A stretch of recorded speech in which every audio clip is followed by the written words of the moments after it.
During winter, many children would sleep directly on the train tracks because every time a train passed, the rails would become warm.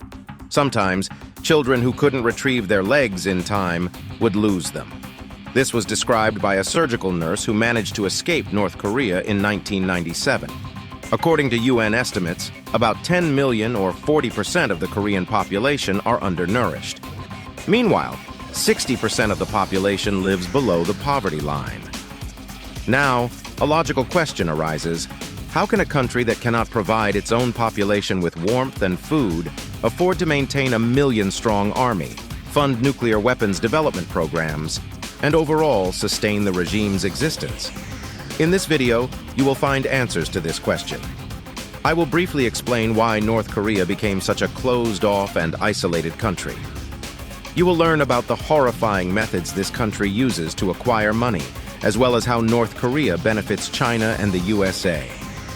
What comes to mind when we hear about North Korea? A gray, backward country with gloomy faces, devoid of any hint of happiness. Indeed, I'm sure you've heard about the dreadful realities of life in this country, where people are forbidden to wear jeans, use the internet, travel abroad, and much more. While all civilized countries of the world trade with each other, benefit from globalization and progress, North Korea is completely cut off from any connections with other countries, with a few exceptions, which I will discuss later. They manage with these limited connections. Many people wonder, why did North Korea become so closed off and backward, while its neighbor, South Korea, for example, is modern and highly developed? Everything becomes clear when we delve into history. At the beginning of the 20th century, there was no division between North and South Korea. There was one unified Korea, which at the time was part of the vast Japanese Empire. Then came the Second World War. As we know, Japan lost, and the former empire was occupied by Soviet and American forces. The USSR and the USA agreed to temporarily divide the Korean peninsula. America occupied the southern part, and the Soviet Union, the northern. Well, you can see where this is going. Later, two states were formed: the American Democratic South Korea and the Soviet Socialist North Korea. Obviously, the totalitarian socialist regime led North Korea into complete decay. North Korea inherited from the Soviet Union a hatred for all civilized countries in the world. They constantly instill in the minds of their population the belief that the poor and rotten America seeks to invade and seize their paradise. This paranoia led North Korea to begin violating the Nuclear Non-Proliferation Treaty in 2003, and within 3 years they tested their first nuclear bomb. Without a doubt, the world could not simply overlook this. Sanctions were imposed against North Korea, which practically completely restricted any trade with this country. Due to the sanctions, it could no longer legally sell its natural resources, nor could it buy them. All right, now that we know how this country became so closed off, we can move on to the most intriguing question. How does it still manage to survive? It seems obvious that it would be impossible for a country to exist under such isolation. It's quite simple. Experts have determined that North Korea's GDP for the past year is approximately $19 billion. For comparison, this is more than in Georgia or Moldova. A significant portion of the country's economy relies on coal mining and sales. Coal exports bring in North Korea between $380 to $450 million annually.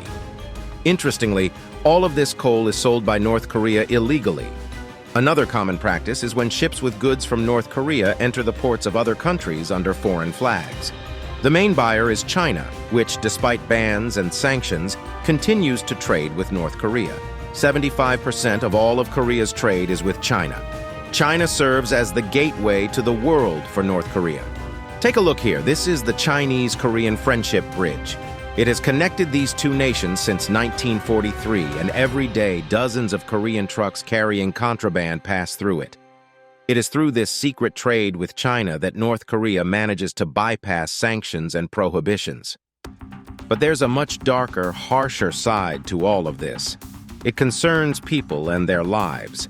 Before we delve into the most interesting part of this video, please like and subscribe to the channel. I won't surprise you if I say that the inhabitants of North Korea are essentially slaves in the system. However, you probably have no idea how much money they bring to the regime. The thing is, North Korea sends streams of its workers to various countries, tens of thousands of its workers, whose labor is used as the cheapest workforce in the world. They are sent to work in more developed countries. Of course, there's no talk of any decent working conditions. Often their workday can last 14 or 16 hours. All the money they earn is under the control of the party and Kim Jong-un. To ensure that the worker doesn't escape, their family is kept under surveillance. If a worker flees, their family will be sentenced to lifelong imprisonment in a labor camp. It is believed that the number of such slaves from North Korea is approaching 150,000. Approximately 40,000 of them work in Russia, about 100,000 in China, and the rest are scattered mainly in Arab countries in the Middle East: Kuwait, the United Arab Emirates, Qatar. Experts have determined that through this method, the regime receives about $1 billion per year. Now, I will tell you about the most unexpected and horrifying scheme through which North Korea gets money. Essentially, it's an immoral conspiracy between China and Korea, where the latter effectively condemns the lives of its own people in exchange for Chinese money. It involves well-known Chinese textile companies secretly building their factories in North Korea for the sake of extremely cheap, practically slave labor. The women working there are typical prisoners of a labor camp.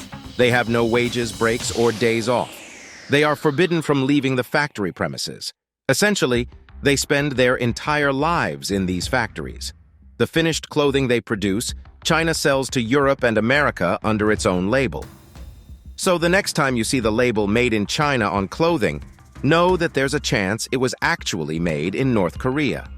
This information is the result of thorough research conducted by a team of specialists. They analyzed the activities of the most popular Chinese textile companies and found evidence of the use of this horrifying scheme in a large portion of them. As you can see, North Korea is entirely dependent on China. China could easily take it over without any problems. However, it refrains from doing so for one simple reason. It is beneficial to China, as North Korea acts as a buffer between American troops in South Korea and China itself. For this same reason, it is also advantageous for America. Its existence significantly reduces the risk of a war between the US and China. In addition to all of this, North Korea is also involved in supplying weapons to African countries. Their so-called partnership is based on a shared love for communism. It is believed that the arms trade brings North Korea approximately $250 million annually. As we can see, all of these sanctions and prohibitions have virtually no impact on North Korea. It has found ways to bypass them and stay afloat even under complete isolation. Instead of drawing conclusions, I will say that this country is the embodiment of a repugnant totalitarian system and socialist ideology that the obsessed Soviet Union once embraced. Now it seeks to restore and spread it to Ukraine, another oppressed dictator. In these regimes, there is a complete absence of the fundamental concept of the value of life and respect for human dignity. Let us remember that Putin's Russia and North Korea share the same ideology, and our task is to ensure it never spreads beyond their politics. Thank you for your attention, and glory to Ukraine.